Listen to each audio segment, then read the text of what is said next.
paket eləyim də, yoxsa yeyəcəksiniz? Gündəlik 56 manat icarənin pulu ayrılır.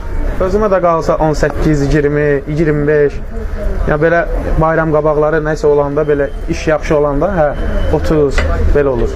O 30-la da sabahki malları düşünürsən, sabah ayran gətirməlisən, kola gəlməlidir. Xiyarın kilosu bir dəqiqə qalxıb 6 manat, 5 manat olub. Sabaha bağlayırsan da. Başqa heç bir şey. Nə əvvəlki alverdə yoxdur, sıfır vəziyyətdədir. Deməli müştərilər var ki, halbuki iniş il, keçən il həmin müştəri gəlirdi, 2 evladı ilə 3 dənə dönər alırdı. Bir özünə, 2 evladına. İndi həmin müştəri gəlir, bir dönər alır, 3 yerə böldürür. Yarısını bu uşağına verir, yarısını o uşağına, yarısını da özü yiyir. Bu nədir? Deməli, keçən ilkindən, iniş ildən çox geriyə düşür. Mən hər gün saat 8-dən axşam saat 10-a kimi buradayım. Mən uşağınızı görə bilirəm. Onlarla 6 ildən sonra tapmışım.